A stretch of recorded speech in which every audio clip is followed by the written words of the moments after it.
This is Top 30. Coming up, there's a big General Mills recall. Can used tissues help prepare you for flu season? And new breeds are coming to the Westminster Dog Show. Welcome to the show. I'm Kristin Smith, and here are 30 things you need to know right now. General Mills has recalled their 5-pound bags of gold medal unbleached flour due to salmonella concerns. Affected bags have a best buy date of April 20th, 2020. If you think you have one, save the UPC code, throw out the bag, and contact General Mills for a replacement coupon.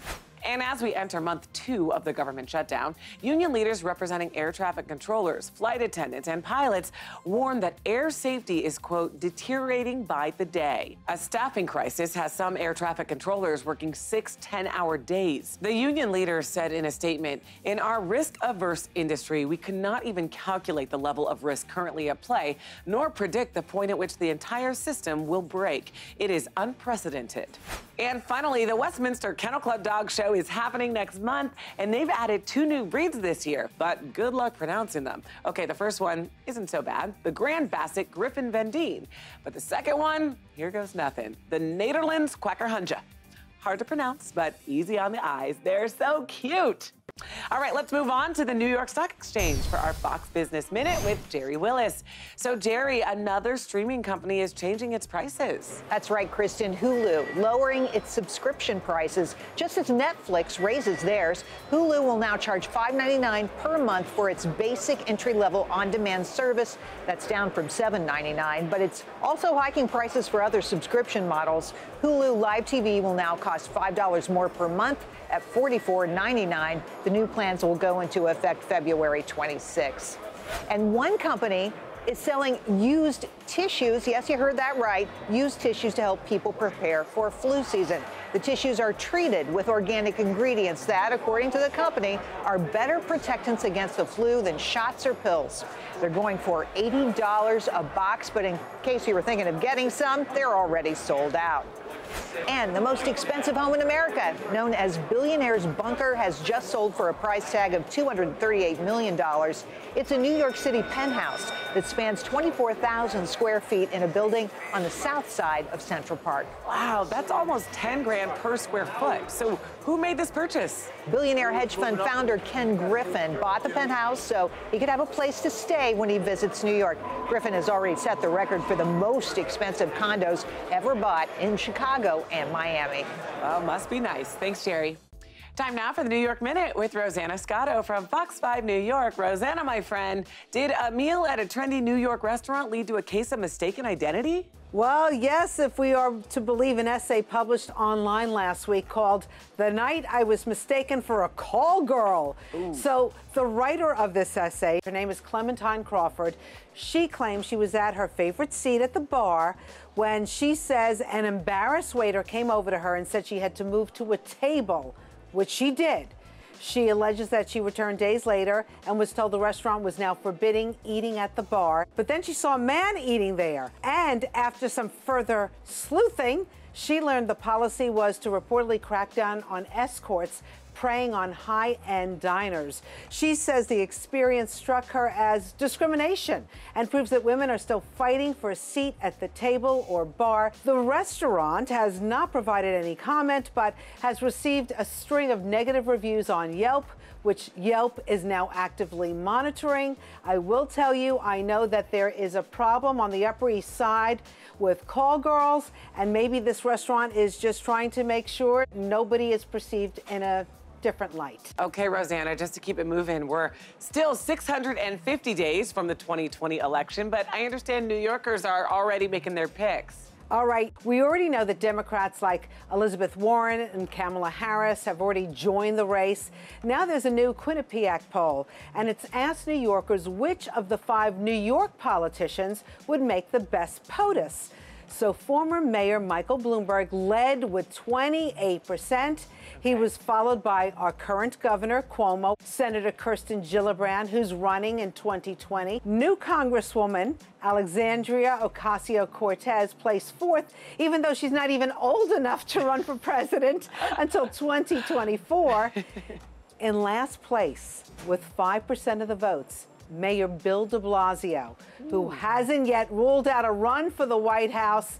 I think you can read between the lines in a New York Minute about this one. I agree, and we will see what happens. Thanks, Rosanna. All right, listen to this. About 86 million Americans are afraid of maxing out their credit card when they make a big purchase.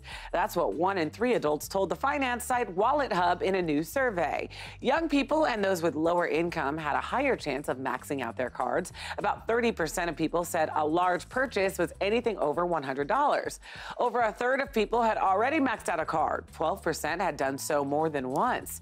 Total credit card debt in the U.S. is now over $1 trillion. The average household carries a balance of nearly $7,000, costing them over $1,000 in interest every year.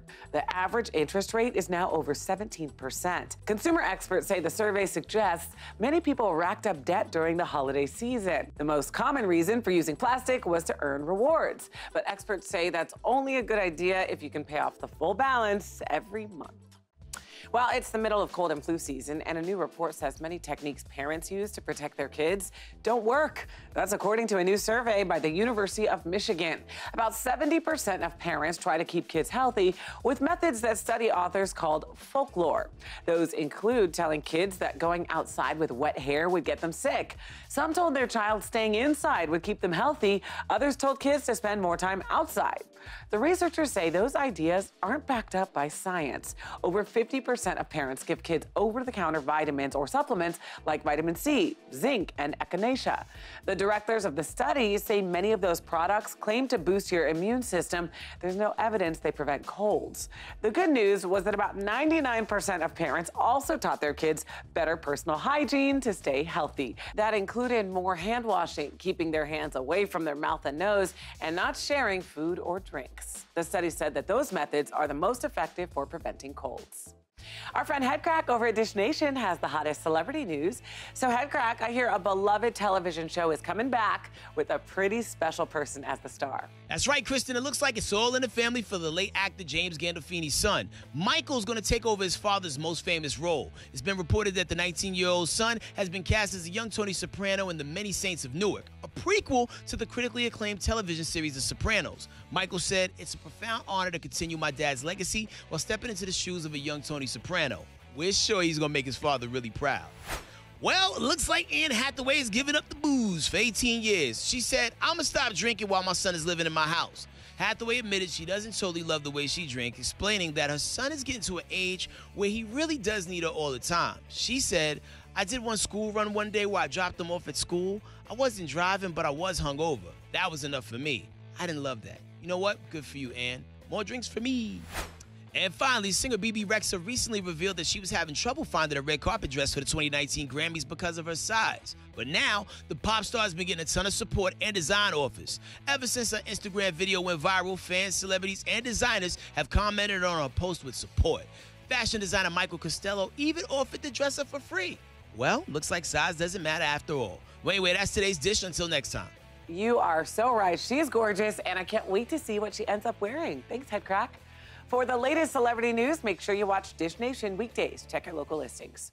And still ahead on Top 30, jobs that can earn you $100 grand a year from home. And we take a look at some of this year's hottest fashion trends. Don't go anywhere. Top 30 will be right back.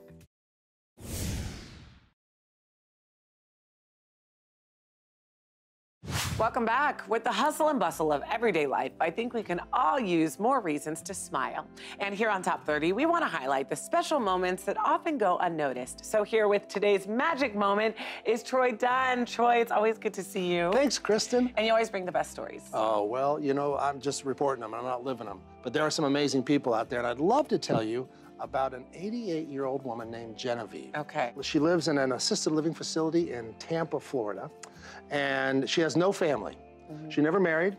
She's never had children. Not that she hasn't given birth. She gave birth in 1949 to a baby girl. Okay.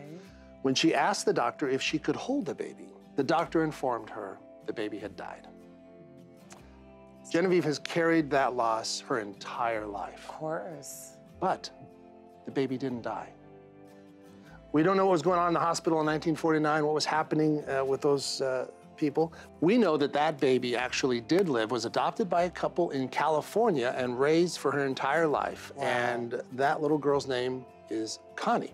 Connie vowed that when her parents passed away, she would begin a search for her biological mother, which is exactly what she did, starting with a DNA test. Okay. All of those years of Genevieve grieving the loss of her baby all ended in one magical moment.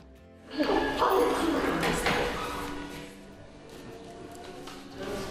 been a lifetime of wanting this, literally. I remember being 5 years old and wishing that I could find my mother. It's good to meet you. Same to you. You know he's not dead. I'm not dead. Wow, that is truly unbelievable. Isn't it? And not only did Genevieve get a daughter, Yeah. but she got grandchildren and great-grandchildren.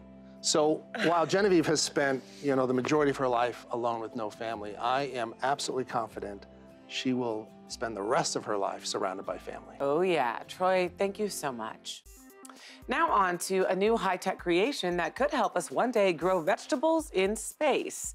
The lighting company Osram has developed a horticultural LED light program called Phytophy, and NASA is already experimenting with plant recipes. The program's manager for urban and digital farming says, while space is limited on spacecraft, NASA hopes to eventually scale up to larger growing areas, such as the lunar surface, the Martian surface, or even during space transit. To showcase their innovation, Osram has developed the Plant Cube for use on Earth, a hydroponic smart garden that uses their LED technology to easily grow herbs and other greens. The co-founder claims the system reduces water consumption, keeps the use of fertilizers to a minimum, and eliminates the need for pesticides. As they continue to experiment with what they call light recipes, they say they can increase nutrient and vitamin content in the plants and even alter their flavors. All right, here's a question. Have you ever been so attached to your bed that you just wish you could do your work from there? Well, it's possible. MarketWatch has 5 in-demand jobs paying 6 figures while letting employees work from home all or most of the work week. The first, senior medical writer. You would be writing medical research documents about diseases or drugs for a healthcare or pharmaceutical company.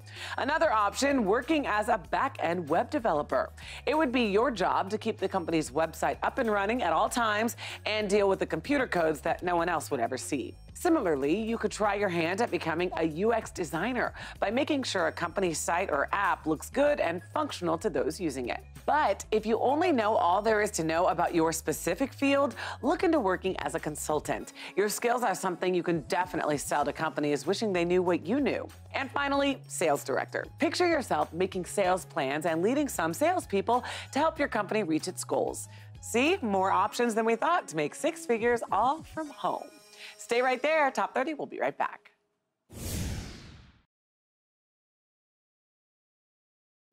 Welcome back to Top 30. We've previously reported on Claudia Herrig facing trial for the 2007 murder of her husband, Major Carl Herrig. Well, now Claudia, who fled to Brazil for more than a decade, has taken the stand to tell her side of the story. With more, we're joined by Law and Crime Network host Jesse Weber. So, Jesse, Claudia had some interesting things to say. You know, Kristin, we always wait in criminal trials to see if the defendant will take the stand. It's usually very dramatic and sometimes unbelievable testimony. This was no exception. She recounted their entire marriage, and what she said was that she was a victim of extreme emotional abuse and did very strange things. She went into the fact that he was so controlling, he forced her to wear skimpy outfits, to be by his feet when they watched television together, that she couldn't live the life that she wanted to live. And then she went into issues about how he was so abusive and such a stress on her life that he actually caused a miscarriage. This is according to her. She then moved into the details of her suicide attempts, in fact, recounting one time when she took about 30 pills, got behind the wheel of a car, and crashed into a ditch. That's actually been confirmed. She then moved on to the day of the killing. She's claiming that she shot him at the top of the stairs and he fell down, he died instantly. But according to the prosecution's evidence and the forensic pathologist, she actually opened fire when he was at the bottom of the stairs. So there's a conflicting narrative here, and ultimately the jury is going to have to reconcile and think about, is she telling the truth or not? So, Jesse, as this trial winds to a dramatic close, what can we expect? It's hard to know what to expect in this case. If you're the defense, you're going to definitely want to call some corroborating witnesses to say, hey, what Claudia said is accurate, at the very least, maybe about the pregnancies and about her trip to Brazil. It's all going to be about the closing arguments. The state is trying to say this was a cold, pre-calculated murder, while the defense is saying it's not murder, it was a heat of the moment passion killing. And really how they frame her testimony is going to be something to watch. Another fascinating case, Jesse. Thank you. For more on this case and others 24/7, head to lawandcrime.com. Well, with the new year comes plenty of new trends in the fashion world, and it's always hard to keep up. So here to help us out is fashion expert and Women's World magazine editor-at-large, Brooke Jaffe. Hi, Kristen. Hi, Brooke. I'm always so happy to be here. Well, it's hard to keep up with the fashion world until you come into town, so what's new? That's very kind. So there are so many trends out there as we discuss this season, and particularly in the world of color, there are so many choices. At Women's World, the palette we are most excited about is the pastel color palette. So we're talking everything from ballet slippers to buttercup yellow, and my favorite color specifically is lavender. Ooh, yay, I love that color too. Yeah, so don't be afraid to wear it, and honestly, it goes back to white accessories, white jeans. It looks beautiful for the season. Okay, I love it. So second trend for the season, we're seeing a lot of prints out there. So one that you should not be intimidated by are tie-dye prints. Wait a minute, whoa, whoa, whoa. I know, so this definitely makes people go right back to the 70s. Yes. So really think of them as works of art. They kind of look like feminine watercolors or more bold, modern works of art, and they're really running the spectrum in terms of the color palette. This is your t-shirt update for the season. Okay. And denim friendly, but worn in a very modern way. Okay, worn in a modern way, so not the oversized big tie-dye. I remember wearing that at some point in my life. It's true. The cuts of the things we're seeing are much more fit to the body and wearable. Got it, all right. And then last but not least this season are wrap dresses. This is something you may already have in your closet. If so, bring it forward to the front of the rotation. But we're really excited mainly because it's a flattering silhouette on women of all shapes and sizes. Yeah, and it's super comfy. It is super comfy. them. It's usually, you know, the necklines, whether they're collared or a deep V, they draw attention to your waistline, which is, you know, brings out that hourglass shape, and they look great solid and printed. All right, good stuff. Thanks, Brooke. Okay, let's face it, we all brush our hair when it's wet, even though we're not supposed to, which is why we have today's Top 30 steal, a 3-pack of Wet Brush Pro detangling brushes at a special 57% discount. Now you can brush your hair while it's wet without causing split ends. You get 1 paddle brush, 1 classic Pro Wet Brush, and 1 Pop Fold folding travel brush. These brushes have taken off because of their unique design that detangles hair without damaging it. And they also really maximize vibrancy and shine. The ultra-soft IntelliFlex bristles glide through snarls with ease, so you can brush with less force. And the ergonomic handle provides a comfortable grip. The 3-pack of Wet Brush Pro detangling brushes retails for $42, but today you can buy them for just $18. That's a 57% discount. And you can get this right now at morningsave.com while they last. And stay with us, we have more Top 30 coming right up. Welcome back. In today's Hometown Stories from Fox 29 Philadelphia. At almost 3 times the national average, 1 in 4 children in West Philadelphia are affected by asthma. And that's why the Children's Hospital of Philadelphia has started a new program to give the kids struggling with asthma a fighting chance to succeed. In a partnership with the Philadelphia Housing Development Corporation, they launched the Community Asthma Prevention Program Plus, where they're helping the kids by renovating and fixing their homes in order to make their lives just a little bit easier. We're humbled to be able to do it for children and to be chosen, because children don't have a say in where they live, how they live. And in our final story from Fox 13 Tampa Bay, for veterans, the transition back to civilian life isn't always easy. And a new center in Tarpon Springs, Florida, is giving them the support they need to make it a little bit easier. Fort Valor is a new recreational community center that gives veterans a place where they can learn a wide variety of skills and take part in several activities. But more importantly, it gives the veterans a place to come together and form bonds with those who truly understand what they've been through. It doesn't matter what service you're in, it doesn't matter what year you served, this is a family. You go through deaths, you go through weddings, you go through childbirth, and then they're all gone practically overnight. It's like having the extension of my family back. It's a huge relief to know that you're not by yourself. So amazing to see the camaraderie, and a big thank you to all of you who have served. And that's it for today's show. Thank you so much for watching. Here's what's coming up on the next Top 30. Your next Amazon package could be delivered by a self-driving robot. Plus, a new report ranks the safest places in America to raise a family. And why trying to find the country's most popular Valentine's Day candy might leave you with a broken heart. You can also listen to the day's biggest stories on the Top 30 podcast. It's all coming up on the next Top 30.